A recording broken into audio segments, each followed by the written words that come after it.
오늘은 우리 7월 한 달 동안 우리 다음 세대에 대한 말씀을 나누었는데 그 연장선에서 오늘 마지막 시간으로 미래를 열어가는 교회라는 제목으로 함께 은혜를 나누고자 합니다. 그러면서 오늘은 설교를 시작하면서 특별히 케냐에서 온 우리 선교 편지를 소개해 보려고 합니다. 지난 수요 기도회에서도 말씀드렸지만 저희 교회가 후원하고 있는 선교사님들이 이제 종종 우리 성도님들께 감사의 인사와 더불어서 선교지의 소식들을 전해 오십니다. 그래서 저희 교회 홈페이지에 들어가시면 선교지 소식이라고 하는 게시판란에 우리 선교사님들이 올려주시는, 보내주시는 그런 소식들을 접하실 수 있습니다. 선교지 소식들을 보시면서 가능하신 대로 우리 선교사님들을 위해서 기도해 주시고 선교사님들의 가정과 또 그 사역이 늘 평강 가운데 확장될 수 있도록 함께 중보해 주시기를 부탁을 드립니다.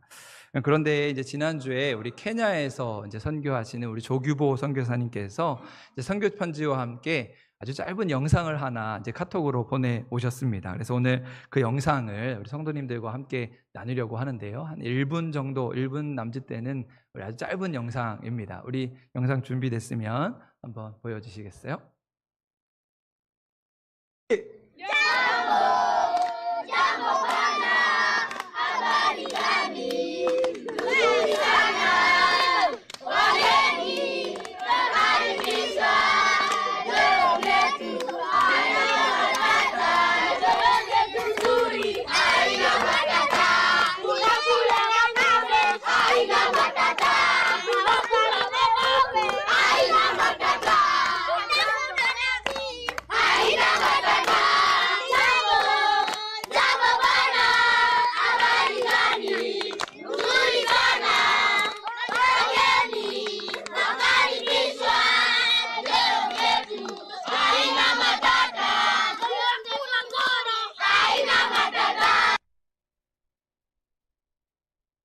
무슨 말인지 아시겠나요? 네, 절대 모르시겠죠? 이건 무슨 말인지는 몰라도 제가 이 노래, 이 영상을 보면서 야, 신이 난다. 저 선교사님이 보내주신 영상을 보면서 제가 힘이 나는 것들을 느꼈습니다. 그런데 제가 영상을 보면서 이게 도대체 무슨 말일까? 이 아이들이 무슨 노래를 하는 것일까? 이제 궁금해서 제가 선교사님께 카톡으로 여쭤보았습니다. 선교사님, 이 아이들이 부르는 이 노래의 뜻이 무엇인가요? 그랬더니 이제 선교사님이 알려주셨는데 이 노래는 잠보 부아나라고 하는 이 케냐의 민속곡입니다. 이제 케냐 사람들이 쓰는 스와힐리어로 부른 노래인데, 그러면서 이제 제가 노래를 잠보 부아나라고 하는 곡을 찾아보니까 이 도대체 아이들이 무엇라 부르는가? 이 잠보 부아나, 이제 잠보 부아나 이렇게 이제 노래를 하면서 시작하잖아요. 잠보 부아나라고 하는 말은 안녕하세요 여러분이라고 하는 뜻이 됩니다. 그러면서 이제 그 뒤에 뭐 아프리카 말로 막 노래를 부르는데 제가 그 뜻을 이렇게 찾아보니까 잘 지내세요? 우리는 잘 지내고 있습니다. 우리 케냐는 걱정이 없습니다. 케냐는 아름다운 나라, 평화로운 나라입니다. 우리는 걱정 없이 잘 지내고 있습니다. 대략 뭐 이런 뜻의 노래를 막 이렇게 음정에 맞춰서 부르고 있는 것이죠.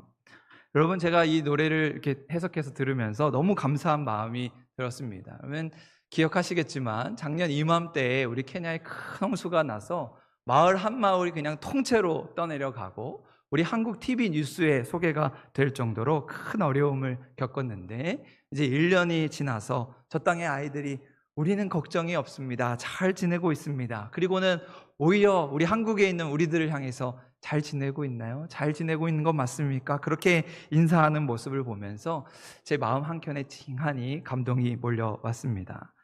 그러면서 이 중간 부분의 노래를 가만히 들어보면 케냐 에투 하쿠나 마타타라고 그렇게 부르는 노래가 가사말이 있습니다.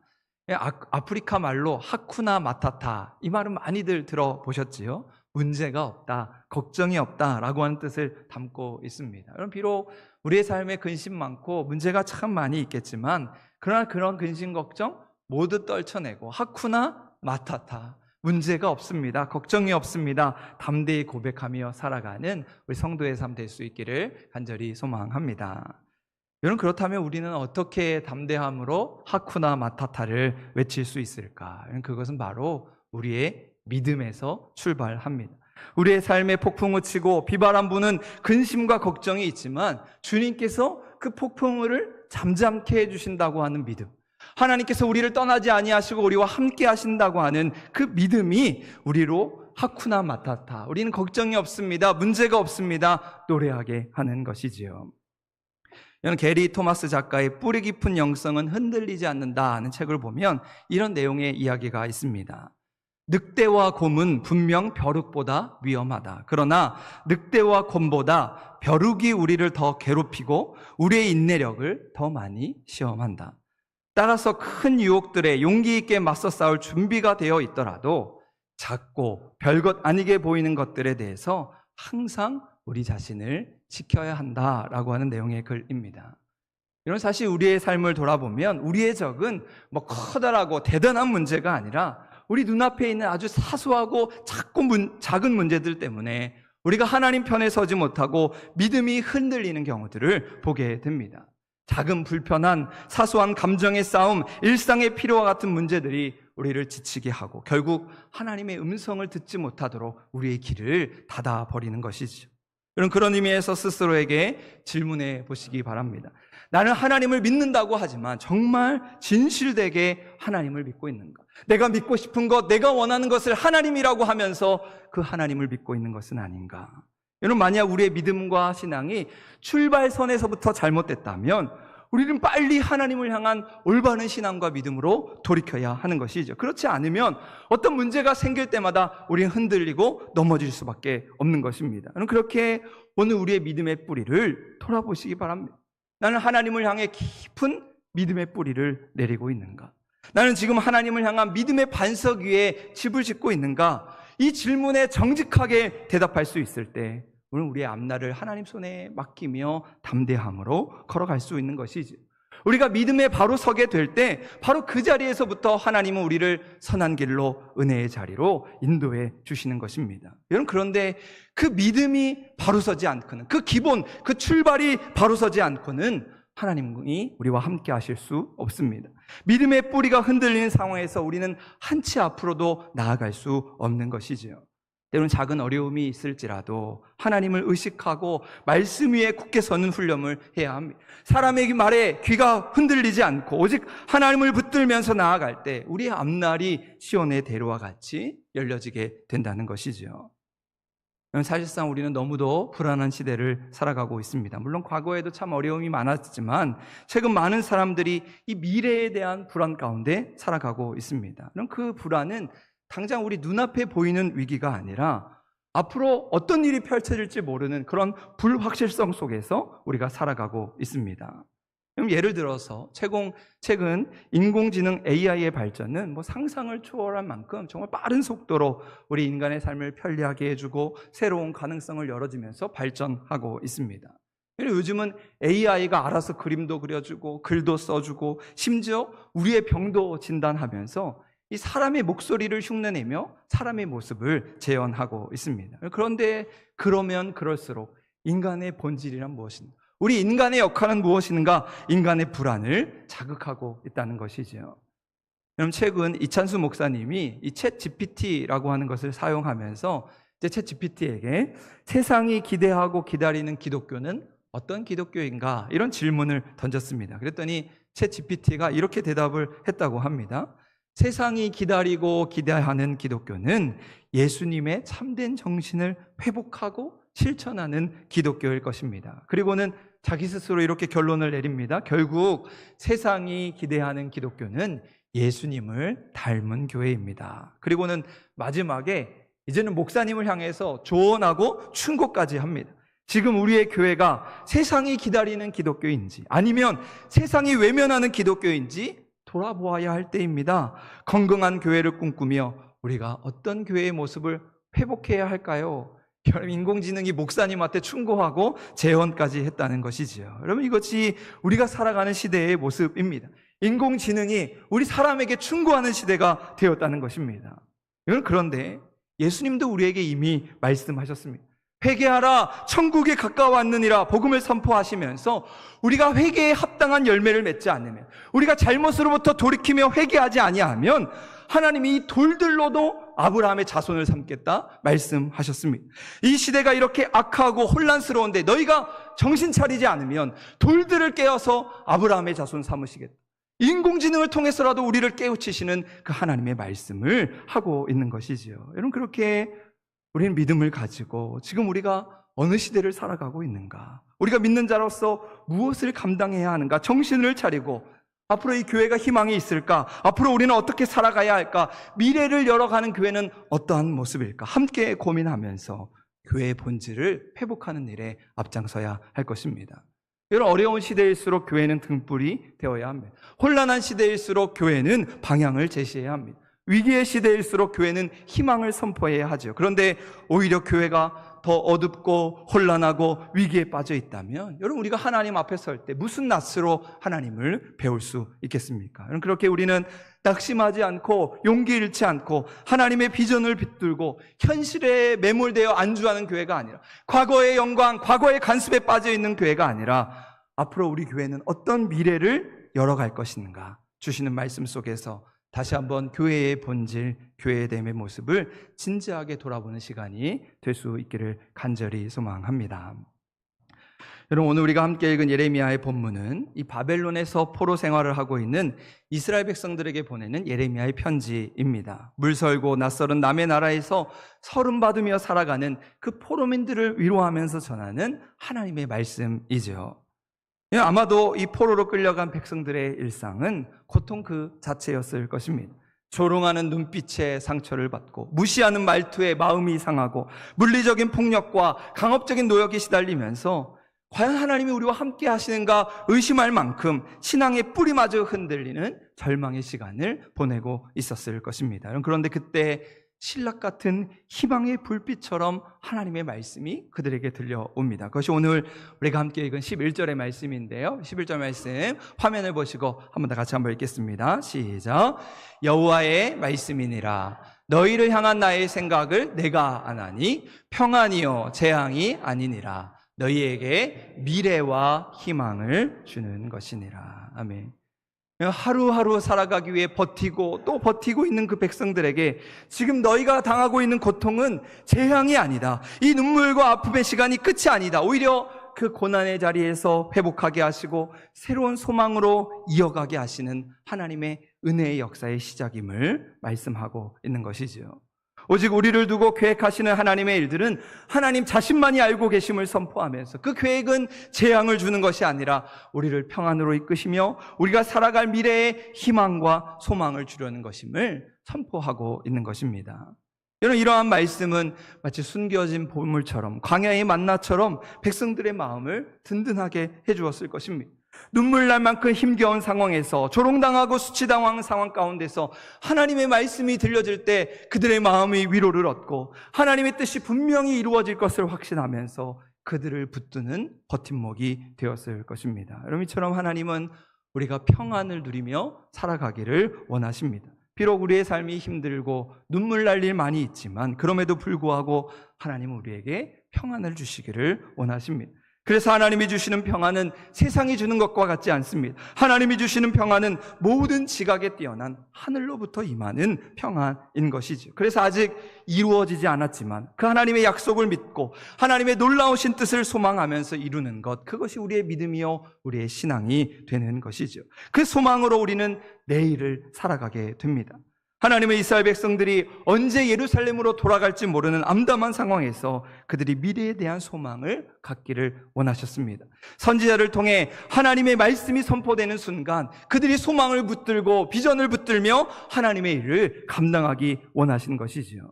여러분, 물론 하나님의 말씀이 들려질 때 아무것도 변한 것은 없었습니다. 그들은 여전히 포로의 신분이었습니다. 여전히 눈물의 골짜기, 고통스러운 나날을 보내고 있었습니다. 하지만 하나님은 선지자를 통해 이 소망의 말씀을 전하면서 그들이 꿈과 비전을 가지고 하나님 안에서 확신 가운데 든든히 서기를 원하셨던 것입니다. 그래서 하나님은 오늘 말씀에 그들로 하여금 간절히 부르짖고 기도할 것을 말씀하고 있습니다. 그것이 오늘 12절의 말씀인데요. 12절 말씀도 같이 한번 읽겠습니다. 시작. 너희가 내게 부르짖으며 내게 와서 기도하면 내가 너희들의 기도를 들을 것이요. 아멘.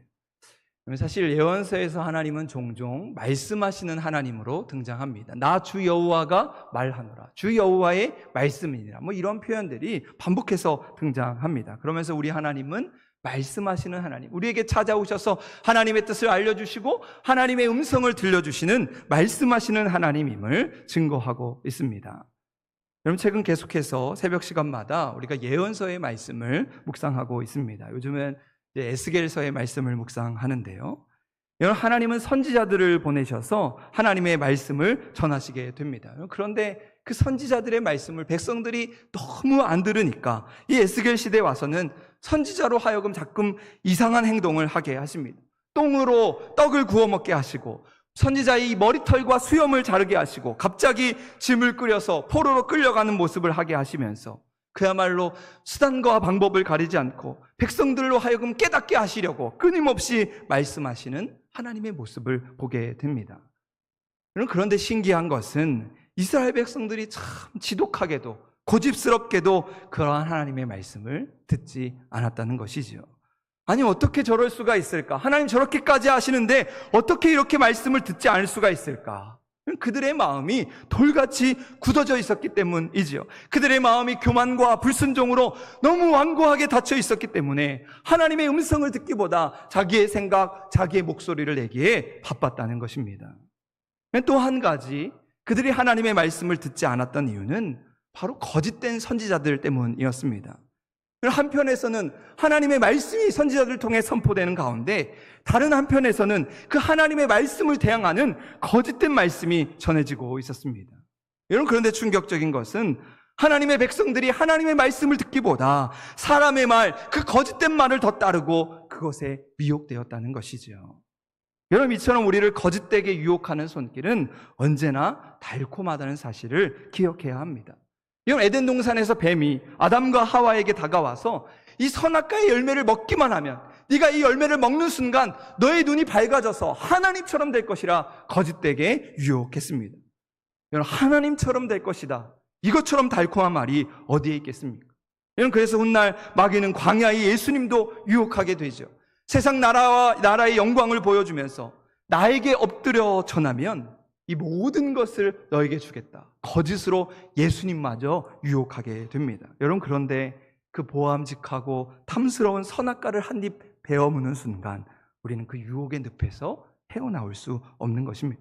왜냐하면 그 모든 마귀의 유혹이 거짓된 허상에 불과하기 때문이죠.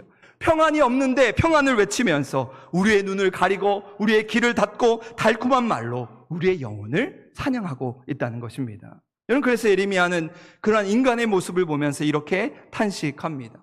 만물보다 거짓되고 심히 부패한 것은 우리 인간의 마음이라. 누가 능히 이를 알겠는가? 오직 인간만이 거짓을 만들어내면서 자기의 유익을 구한다고 책망하고 있습니다. 살아남기 위해서, 자기의 이익을 구하기 위해서, 자기를 보다 근사하게 멋지게 보이기 위해서 사람들은 거짓말을 하게 되지요. 그래서 예레미야는 그런 사람의 마음이 아주 부패하여 썩어져서 냄새가 난다고 책망하고 있습니다. 여러분, 그렇게 우리는 분별의 영을 가져야 합니다. 예수의 이름을 말하지만 예수의 길을 걷지 않는 사람들, 그 거짓된 자들에게 속지 않도록 바른 신앙, 바른 믿음을 가져야 하는 것이지요. 그러기 위해서 하나님은 오늘 우리를 향해 부르짖고 기도하라고 말씀하고 있습니다. 그때 하나님이 우리의 기도를 들으신다는 것이죠. 여러분, 이처럼 우리 하나님은 말씀하시는 하나님일 뿐만 아니라 들으시는 하나님이십니다. 우리의 사정, 우리의 소원, 우리의 아픔을 들으신다는 것이죠. 우리가 눈물로 기도할 때 우리를 외면하지 않으시고 작은 신음에도 귀를 기울이시며 말로 할 수 없는 그 탄식의 소리까지도 귀 기울여 듣고 있음을 말씀하고 있습니다. 그래서 오늘 13절 말씀에 다시 한번 그 이야기를 반복하며 말씀합니다. 우리 13절 말씀인데요, 한 번 더 같이 한번 읽겠습니다. 시작. 너희가 온 마음으로 나를 구하면 나를 찾을 것이요 나를 만나리라. 여러분, 지금 포로된 자들을 위로하면서 그들이 앞으로 어떻게 될 것인가 하나님의 생각을 말씀하시면서 그들로 하여금 너희가 나를 찾으면 나를 만나리라, 나와 함께하리라 말씀하고 있습니다. 그렇다면 하나님은 지금 이스라엘 향한 미래의 소망, 재앙이 아닌 평안의 말씀을 하면서 왜 그들로 하여금 너희 부르짖어라, 기도하라, 나를 찾으라 말씀하는 것일까? 여러분, 미래에 대한 소망은 바로 기도의 자리에서 이루어지기 때문입니다. 하나님이 말씀하신 평안은 바로 전심으로 하나님을 찾고 하나님을 구하는 자가 누릴 수 있는 평안이기 때문이지요. 부르짖어 기도하는 성도가 그 평안을 누리게 되는 것입니다. 그것이 바로 간구하는 신앙이고 평안을 구하는 신앙이 되는 것입니다. 오늘 시편에 보면 이 대부분의 시들이 탄식시로 이루어진 것을 보게 됩니다. 어떤 사람이 말할 수 없는 공경에 빠지게 되면 자기의 문제를 가지고 하나님 앞에 나오게 되지요. 그러면서 자기의 마음을 하나님 앞에 토로하면서 탄원하게 됩니다. 사명이 막혀 있고 죽을 지경에 처해 있는 자신의 처지를 호소하면서 하나님, 내 사정을 좀 알아봐 달라고 탄식하게 되지요. 그리고 자기를 괴롭히고 있는 저 원수들을 물리쳐 주시고 나를 괴롭히고 있는 저 문제들을 해결해 주시기를 간구하게 됩니다. 여러분, 그런데 시편의 탄식시를 가만히 보면 이 탄식시가 그냥 탄식으로 끝나는 경우는 별로 없습니다. 그는 처음에는 열심히 자기의 사정을 아뢰다가 이 속상한 마음을 하나님 앞에 탄식하며 기도하는 가운데 그가 오랫동안 잊고 있었던 사실 하나를 깨닫게 됩니다. 그럼 그것은 지금까지 자기를 선한 길로 인도해 주신 분이 바로 하나님이라는 것을 깨닫게 되죠. 자기는 이렇게 힘들고 괴롭고 어렵지만 하나님이 나를 떠나지 아니하시고 산과 같이 언제나 든든히 서 계셔서 나를 인도하고 계셨다는 사실을 깨닫게 됩니다. 그러자 그를 괴롭히던 문제가 아무것도 아니었구나, 별것 아니었구나라는 사실을 깨닫게 되는 것이죠. 우리가 하나님을 찾고 구하면서 하나님께 기도하다 보면 어느새 우리의 문제가 우리도 모르게 해결되었음을 알게 되는 것이죠. 여러분, 물론 문제가 사라지는 것은 아닙니다. 그러나 아침 안개가 걷히듯이 하나님이 우리를 선한 길로 인도하시고 우리의 마음에 풍족한 은혜를 주셔서 그 은혜를 누리며 살아가게 되는 것입니다. 여러분, 그래서 예레미야 선지자는 말씀하죠. 너는 내게 부르짖으라. 내가 내게 응답하겠고 내가 알지 못하는 크고 은밀한 일을 내게 보이리라. 하나님, 이스라엘 백성들이 앞으로 어떻게 될 것인가, 미래의 평안과 미래의 모습을 이야기하면서 너는 내게 부르짖으라. 그러면 내가 크고 은밀한 일을 너에게 보여주리라 말씀하고 있습니다. 그럼 마찬가지로 이사야 선지자도 똑같은 이야기를 합니다. 너희는 여호와를 만날 만한 때에 찾으라. 가까이 계실 때에 그를 부르라. 우리 이어지는 말씀 같이 한번 읽으실까요? 시작. 이는 내 생각이 너희 생각과 다르며 내 길은 너희의 길과 다름이니라. 여호와의 말씀이니라. 이는 하늘이 땅보다 높음같이 내 길은 너희의 길보다 높으며 내 생각은 너희의 생각보다 높으니라. 아멘. 이처럼 하나님 하시는 일은 우리 인간의 생각을 뛰어넘습니다. 그리고 그러한 하나님의 계획은 재앙이 아니고 평안이며 우리에게 미래와 희망을 주는 것이라 말씀하고 있습니다.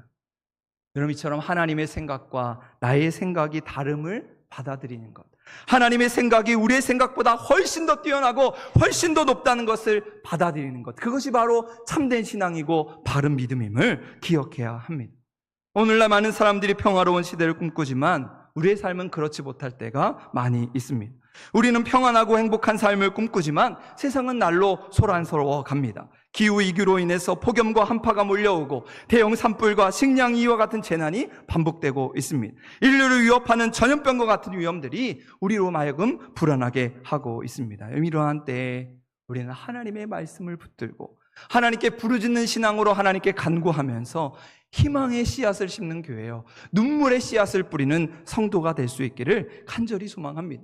세상이 아무리 절망을 이야기할지라도 우리는 하나님 주시는 소망으로 가시나무를 잣나무로 바꾸어가며 찔레나무를 화석류나무로 바꾸어가면서 하나님이 약속하신 그 평안의 미래를 열어가는, 그리하여 생명을 구원하고 다음 세대를 축복하며 하쿠나 마타타, 우리는 하나님 안에서 걱정이 없습니다, 문제가 없습니다, 우리의 믿음을 노래할 수 있는 우리 모든 한사랑교회 성도의 삶 될 수 있기를 주님의 이름으로 간절히 축원합니다. 아멘. 오늘도 이 시간 우리